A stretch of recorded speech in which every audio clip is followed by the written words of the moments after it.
Flamengo e Internacional se encontram nas oitavas de final da Libertadores, com a primeira partida agendada para o dia 13 de agosto. Nos bastidores, essa rivalidade já teve início, uma vez que o Flamengo divulgou um comunicado oficial expressando sua insatisfação com a atitude do Internacional no mercado de transferências. O Internacional ainda tem uma pendência financeira com o Flamengo e, mesmo assim, tem anunciado contratações, investindo consideravelmente para aprimorar seu elenco. Isso levanta dúvidas sobre a equidade dessa situação. O comunicado oficial será divulgado, e é relevante debater a atitude do Internacional, levando em conta que outros clubes também estão adotando posturas semelhantes no futebol brasileiro. Além disso, há uma notícia positiva para o técnico Felipe Luiz em relação ao confronto contra o Atlético Mineiro, que é o jogo de ida das oitavas da Copa do Brasil no Maracanã. Samuel Lino e Carrascal serão apresentados à torcida rubro-negra antes do início da partida. Um ponto importante é o retorno de Ayrton Lucas, que sofreu um corte profundo no jogo contra o São Paulo, realizado no dia 12 de julho. Após um período de cicatrização, ele voltou a treinar esta semana e está apto para enfrentar o Atlético Mineiro. Essa volta é considerada um reforço crucial, pois, além de Vinha, não há outro jogador disponível, e sabemos que Vinha não está 100% pronto para jogar os 90 minutos. Ter um jogador à disposição é sempre vantajoso, evitando improvisações. Ao abordar o comunicado oficial emitido pelo Flamengo, que é bastante firme em relação ao Internacional, foi relatada a atual situação da dívida que o Internacional possui com o Flamengo, conforme atualizado no dia 10 de julho. O Internacional continua em dívida e está registrado na CNRD da CBF, alegando dificuldades financeiras e propondo um parcelamento da dívida, que atualmente é de 1.250.000 euros, equivalente a cerca de 8 milhões de reais. Esse montante é significativo, e o Flamengo tem o direito de receber. O Internacional sugeriu o parcelamento em 10 vezes, justificando problemas na sua receita devido a questões em seu estado, mas essas alegações não foram aceitas pelo Flamengo, que segue exigindo o pagamento. A CNRD ainda não chegou a uma decisão sobre o caso, e a dívida permanece. Recentemente, o Internacional anunciou a contratação do meia Alan Rodrigues, jogador de 25 anos. Aqueles que não foram aceitos pelo Flamengo continuam a solicitar o pagamento dessa quantia. Até o presente momento, a Comissão Nacional de Resolução de Disputas não tomou uma decisão, e a dívida persiste. Nesta quarta-feira à noite, o Internacional anunciou a contratação do meia Alan Rodrigues, atleta de 25 anos. Foi enviado um comunicado a um membro do Flamengo para checar se havia novidades, uma vez que o Internacional revelou a aquisição de mais um jogador. A resposta recebida foi de que não houve pagamento e que ações seriam tomadas em relação a isso. Consequentemente, foi emitida uma nota oficial do Flamengo criticando o Internacional. O comunicado, bastante claro e bem articulado, expressa o lamento do Clube de Regatas do Flamengo em relação ao descumprimento, por parte do Internacional, dos compromissos financeiros assumidos, ao mesmo tempo em que promove publicamente a contratação de novos jogadores, como Alan Rodrigues. De acordo com relatos na mídia, o clube comprometeu-se a pagar 4 milhões de dólares. Em novembro de 2024, o Flamengo formalizou junto à Comissão Nacional de Resolução de Disputas da CBF uma reivindicação relacionada à aquisição do atleta Thiago Maia. O Internacional deixou de quitar integralmente as parcelas previstas, todas já vencidas, totalizando 1.250.000 euros. Mesmo sem qualquer justificativa nova que sustentasse a postergação, a sentença foi prorrogada, com previsão apenas para o dia 6 de setembro. O Flamengo considera inaceitável a repetição desse cenário e aguarda que a CBF, por meio de seus órgãos competentes, intervenha de forma contundente e coerente em um caso que fere diretamente os princípios do fair play financeiro que a entidade decidiu adotar recentemente. É essencial que a CBF utilize os instrumentos regulamentares já existentes para assegurar que os casos pendentes na Comissão Nacional de Resolução de Disputas sejam tratados com presteza e que os clubes que estão em dia com suas obrigações não sejam afetados por aqueles que, repetidamente, desconsideram suas responsabilidades. É, sem dúvida, um comunicado muito bem elaborado. É fundamental assegurar que as situações pendentes na Comissão Nacional de Resolução de Disputas sejam resolvidas de maneira célere, E que os clubes que cumprem com suas obrigações não sofram prejuízos em decorrência da conduta de clubes que frequentemente ignoram suas responsabilidades. O que se argumenta aqui não é apenas por ser Flamengo, mas é um completo absurdo e uma grande injustiça que um clube devedor, seja em relação a outro clube, a empresários ou a jogadores, continue realizando contratações substanciais para fortalecer seu elenco. O Internacional está fazendo isso, mesmo com dívidas, e o Grêmio se encontra em situação similar, assim como o Santos. O Santos, por exemplo, paga um salário altíssimo a Neymar, realiza contratações onerosas, como a recente aquisição do jogador Roilés do Benfica, um investimento exorbitante, e ainda assim tem pendências financeiras com o Cuiabá. O Atlético Mineiro, por sua vez, também possui dívidas com o Cuiabá e com jogadores do seu próprio elenco, como demonstrado na recente confusão envolvendo alguns atletas buscando seus direitos na justiça. Isso é justo? O Corinthians, por exemplo, acumula uma dívida considerável, e se analisarem a lista de credores do clube na Comissão Nacional de Resolução de Disputas, perceberão que é extremamente extensa. É aceitável pagar salários elevados enquanto se deve? Coloquem-se na posição dos clubes que têm o direito de receber esse montante, vendo esses mesmos clubes realizando contratações como se não houvesse amanhã. Imagine um vizinho que te deve, por exemplo. Ele não te paga, mas está ostentando nas redes sociais, viajando e adquirindo um carro novo. Isso não geraria indignação? Outra comparação seria: você mora em um condomínio e seu vizinho deve 1 ano de taxa condominial. Você está em dia, mas quando deseja reservar a churrasqueira para reunir amigos, não consegue, pois esse vizinho devedor está agendando para o mesmo dia. Isso é justo? Essas analogias vêm à tona neste momento. No momento em que se planeja um encontro na churrasqueira para se divertir com amigos, pode surgir um imprevisto, como um vizinho que tem pendências financeiras com o condomínio e decide agendar a mesma data. Isso é correto? Faço algumas comparações que vêm à mente. Aqueles que apoiam a ideia de um fair play financeiro para eliminar a suposta vantagem do Flamengo, de certa forma, talvez não considerem bem suas afirmações. O fair play financeiro favorecerá clubes como o Flamengo e o Palmeiras, que têm uma boa gestão, dispõem de recursos e fazem investimentos significativos sem ter dívidas. O Flamengo não apresenta pendências salariais há mais de 10 anos, desde o ano de 2013, se não me falha a memória. Acredito que esse é um período considerável. É claro que isso não é justo. E ressalto que minha posição não é apenas pela torcida, mas pela questão de equidade. Como um clube que deve a outra entidade pode fazer contratações relevantes? Isso não parece lógico. Portanto, a Confederação Brasileira de Futebol precisa intervir. O novo presidente da CBF, que se comprometeu a instituir e buscar o fair play financeiro no futebol nacional, deve agir para tornar o cenário mais justo. É uma questão de equidade. Embora tenha mencionado o Flamengo e o Palmeiras, também é relevante destacar o Fortaleza e o Atlético Paranaense, que são clubes bem estruturados e reconhecidos por sua organização. Essa é a minha visão, e gostaria de saber a de vocês. Sintam-se à vontade para deixar seus comentários.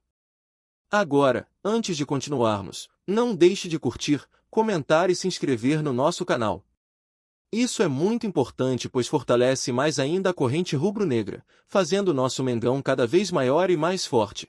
Desta vez, quem entrou no radar foi o meia argentino Giovanni Lo Celso, atualmente no Real Betis, da Espanha.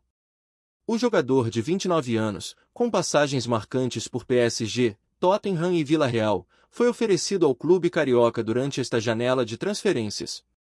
A proposta partiu do entorno do próprio atleta, em um movimento que sugeria uma negociação possível na casa dos 6 milhões de euros, valor que gira em torno dos 38,3 milhões de reais. Lo Celso é um nome conhecido no futebol mundial. Dono de técnica refinada, boa visão de jogo e experiência internacional de sobra, o argentino também tem no currículo convocações para a seleção principal de seu país, o que o coloca em uma prateleira superior no mercado sul-americano. Dentro do Flamengo, seu nome não passou despercebido, o perfil técnico agradou, e seu estilo de jogo, mais cerebral e participativo, encaixaria bem em uma equipe que busca o controle do meio-campo em grandes jogos. No entanto, mesmo diante de um possível acerto financeiro viável e de um atleta de nível comprovado, a diretoria do Flamengo decidiu não dar continuidade às conversas. E o motivo é estratégico. O elenco atual já conta com vários jogadores estrangeiros, e a inscrição nas competições nacionais impõe um limite que, neste momento, já foi alcançado. A chegada de Lo Celso forçaria o clube a fazer escolhas difíceis, como deixar outro estrangeiro de fora das competições, algo que não faz parte do planejamento da comissão técnica comandada por Felipe Luiz. Além disso, o setor de meio-campo do rubro-negro já vem sendo reforçado ao longo da temporada. Nomes como Saúl Ñíguez e Jorge Carrascal chegaram recentemente, oferecendo qualidade e variações ao treinador. Isso significa que, na visão do clube, o investimento em mais um meio-campista, mesmo que com o talento de Lo Celso, não seria prioridade neste momento. A direção entende que os recursos e as fichas da janela devem ser concentrados em posições mais carentes, como centroavante, possivelmente, defesa.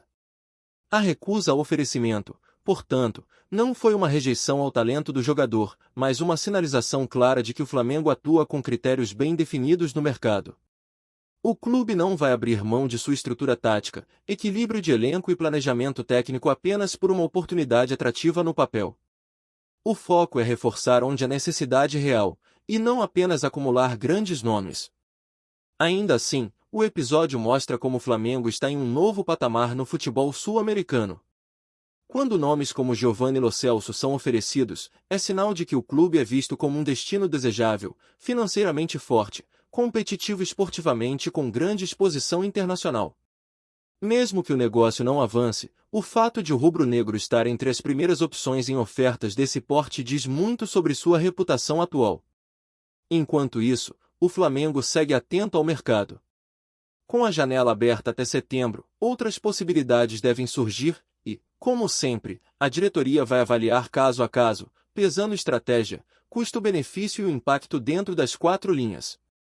Agora, antes de continuarmos, não deixe de curtir, comentar e se inscrever no nosso canal.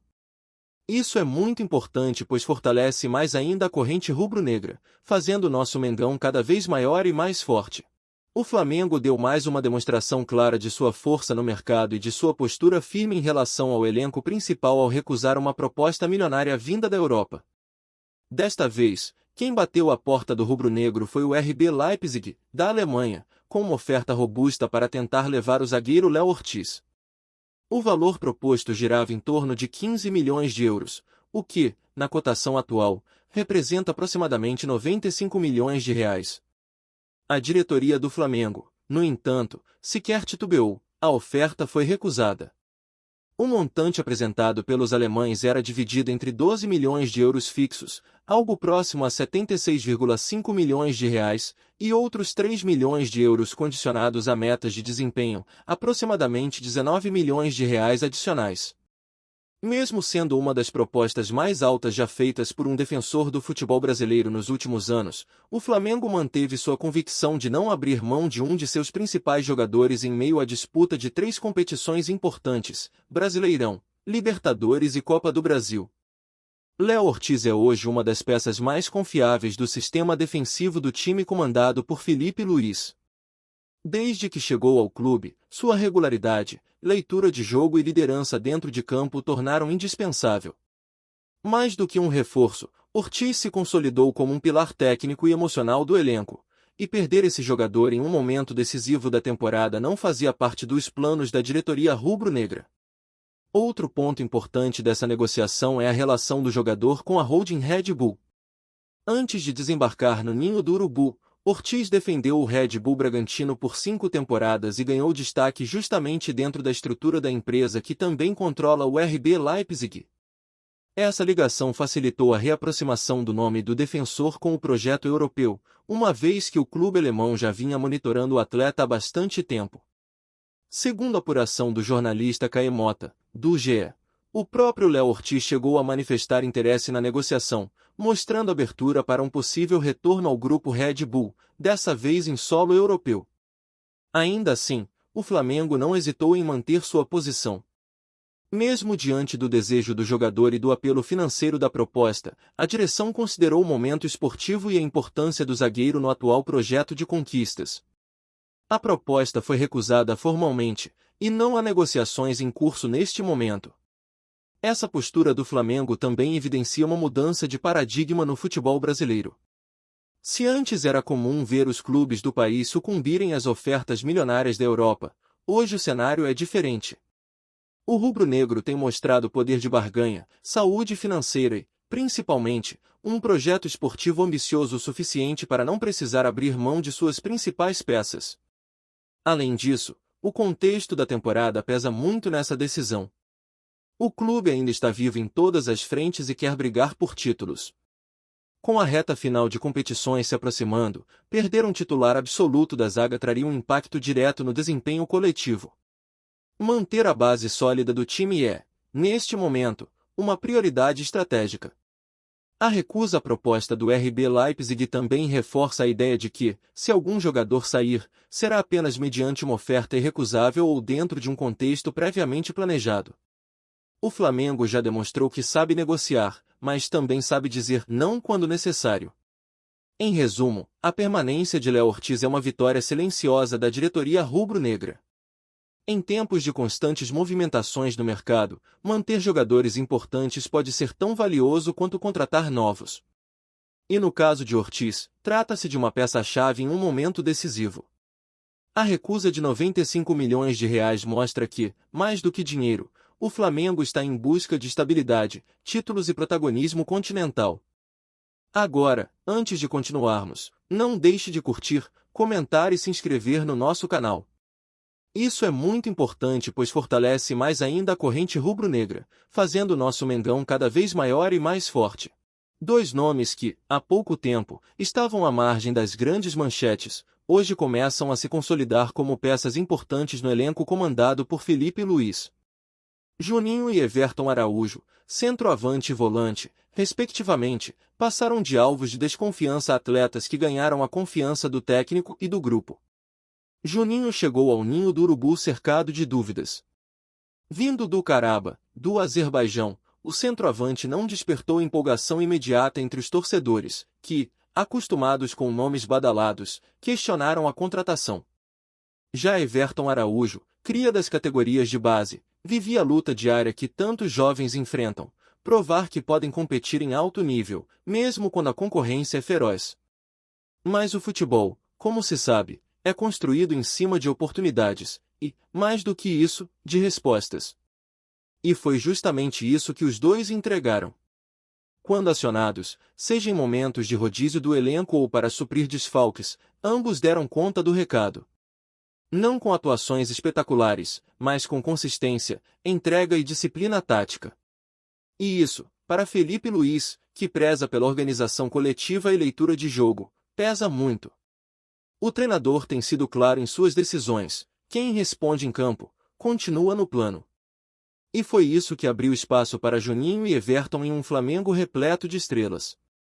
Juninho tem se destacado por sua mobilidade e presença diária, servindo como opção ofensiva em partidas mais físicas ou em que o time precisa de um jogador de referência. Everton, por sua vez, mostra versatilidade e maturidade, atuando como uma peça de equilíbrio no meio-campo, seja na marcação, na transição ou no suporte aos laterais. Esses jogadores não são protagonistas de manchetes nem donos de salários milionários. Mas aos poucos, conquistaram algo ainda mais valioso, a confiança da comissão técnica e o respeito do elenco. Em um elenco competitivo como o do Flamengo, isso não é pouca coisa.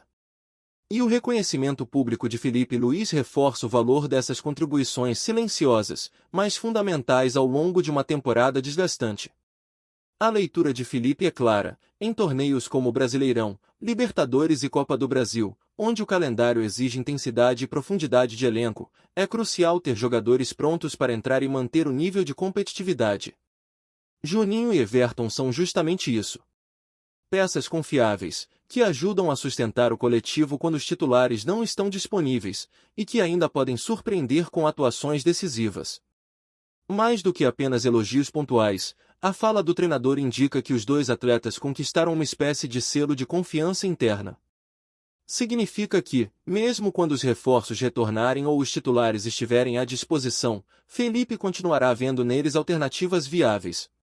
Isso também passa uma mensagem importante ao grupo: o Flamengo não é movido apenas a medalhões. Aqui, quem trabalha sério, tem espaço.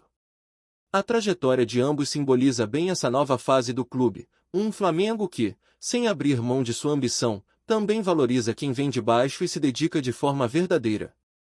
E isso ajuda a criar um elenco mais coeso, mais comprometido e, acima de tudo, com fome de vencer, independente do status de cada nome.